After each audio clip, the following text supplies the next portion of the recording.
The rain hammered against Marcus Kane's window as he lit a cigarette, the smoke curling through the dim light of his office. He glanced at the clock on his desk, then back to the woman seated before him. She was elegant, her clothes expensive yet understated. She introduced herself as Evelyn Hughes, her hand shaking as she passed the photograph across the desk. "My husband, Thomas. He's gone," she said, her voice trembling with a mix of fear and desperation. Marcus studied the photograph. It was a typical snapshot of a couple standing together by the Brooklyn Bridge, but something was wrong. The man's face was blurred, almost completely erased, leaving a blank spot where his features should have been. He frowned, turning the picture over, but found no name or date. "Did you show this to the police?" Marcus asked, leaning back in his chair. Evelyn nodded, dabbing at her eyes with a handkerchief. "They said they couldn't help. They don't believe he even exists. But I know my husband is real." Marcus squinted at the smudged face in the photo. "This looks tampered with. You sure this isn't a joke?" Evelyn's expression hardened. "I assure you, it is no joke. I need you to find him, Mr. Kane. I have nowhere else to turn." There was something off about her story, but the desperation in her voice was unmistakable. Marcus pocketed the photograph and stood up. "All right, I'll take the case, but I'll need more information. Where was he last seen?" "He frequented a bar in Hell's Kitchen," she said. "Start there, please. You're my only hope." As she left, Marcus glanced back at the photograph. A man without a face. He took a deep drag at his cigarette, the unease settling into the pit of his stomach. This wasn't just another missing persons case. Something told him he was stepping into something far more twisted than a simple disappearance. He grabbed his trench coat and hat, locking the office door behind him as he stepped out into the rain-soaked streets of New York City. The city buzzed with life around him, but Marcus couldn't shake the feeling he was about to chase a ghost. He decided to head to the bar Evelyn had mentioned, determined to find the first crack in her story. He'd seen desperate people before, but something about her didn't sit right. The photograph was only the beginning, and Marcus had a feeling it was going to lead him to a much darker place than he was prepared for. The bar in Hell's Kitchen was dimly lit, a haze of cigarette smoke hovering over the few patrons nursing their drinks. Marcus slid onto the stool, catching the bartender's eye. He pulled out the photograph and placed it on the bar. "You recognize this couple?" he asked. The bartender squinted at the image, wiping a glass absent-mindedly. "Sure, the woman's been here a few times. The man, though, can't say I recall his face, but he was with her. I remember that much." Marcus frowned. "You don't remember his face? Look closer."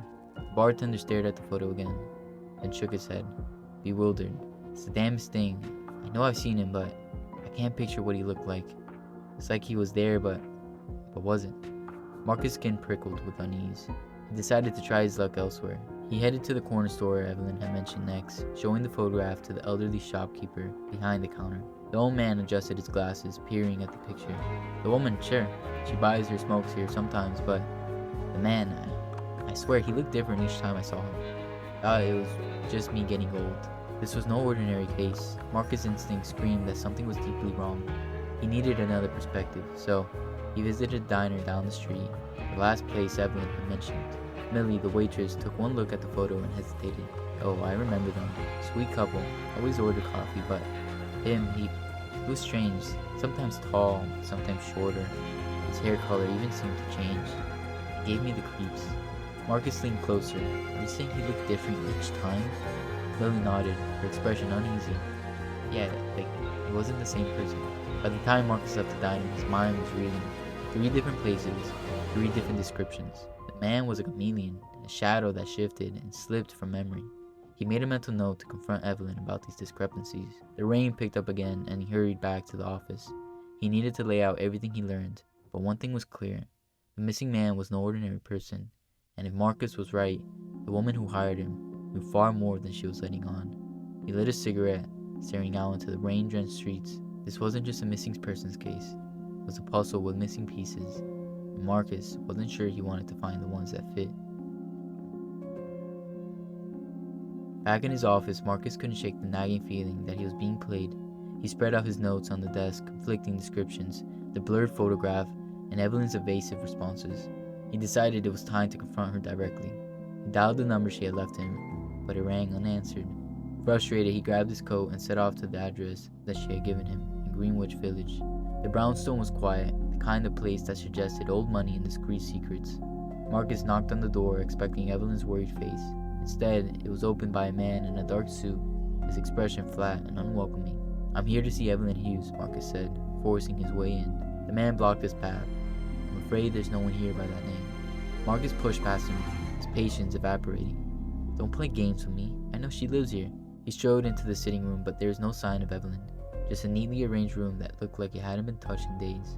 A woman stepped out from the shadows of the next room, her face familiar yet oddly different. Marcus froze, realizing it was Evelyn, but the composed, cold expression was unlike the frail woman who had wept in his office. "You found me, Mr. Kane," she said, her voice now carrying an edge of authority. "But I'm not who you think I am." Marcus's mind raced as he put it together. "You're not Evelyn Hughes. Who are you really?" She smiled, the kind of smile that sent chills down his spine. "Agent Sarah Langley, Central Intelligence. The man you're searching for isn't a missing husband. He's an escaped subject from a government experiment. You were just a pawn to help us track him down." Marcus stepped back, his heart pounding. "Government experiment? What the hell are you talking about?" Langley stepped forward, her gaze piercing. "The man you're looking for was part of a covert project designed to create a human chameleon, someone who could change their appearance at will. He's been using that ability to hide from us, but we can't afford to let him stay out in the world. He's too dangerous." Marcus' stomach churned. He had been played from the start, a pawn in a game far bigger than any case he had ever handled. "And you used me because I could get closer without raising suspicion?" Langley nodded, her expression devoid of any remorse. "We needed an outsider, someone who didn't know what they were stepping into." Marcus clenched his fist, anger boiling in his chest. "You used me, and now you want me to lead him to him?" "We don't have time for moral debates," Langley snapped. "We need to find him before he disappears again. And you're going to help us, whether you like it or not." Marcus walked out of the brownstone with his head spinning. He had been tricked, manipulated into doing the dirty work of a shadowy government agency. But now he had a choice: turn the man in or give him a chance to escape. He needed answers, and the only way to get them was to find the man himself. Marcus retraced his steps, piecing together clues that pointed him toward a rundown apartment building on the Lower East Side. It was the kind of place where people came to disappear, and Marcus figured it was the perfect hiding spot for someone who could change their face like a mask. He climbed the creaking stairs and knocked on the door of the apartment he suspected. It swung open slowly, and inside stood a man whose appearance shifted subtly, even as he turned to face Marcus. One moment he was tall and blonde, the next shorter with dark hair. It was like looking into a broken mirror. "You found me," the man said, the voice tinged with weariness.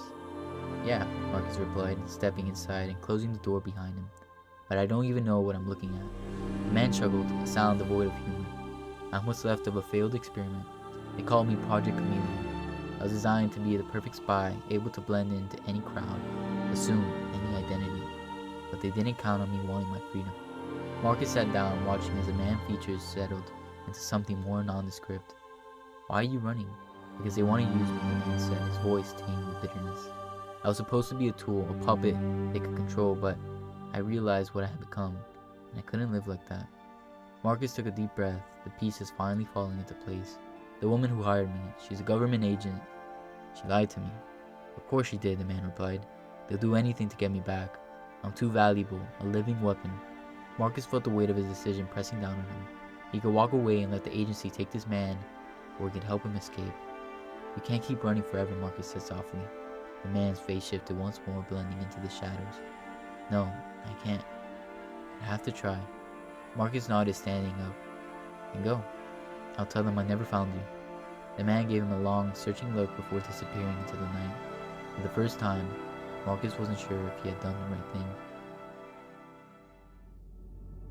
Marcus watched the man disappear into the crowd, his form shifting and blending until it was just another faceless stranger in the city. He knew he should feel relief, but instead a cold emptiness settled in his chest. He had let a dangerous man walk free, but was he any more dangerous than the people hunting him? The rain started to fall again, soaking through Marcus's coat as he made his way back to the office.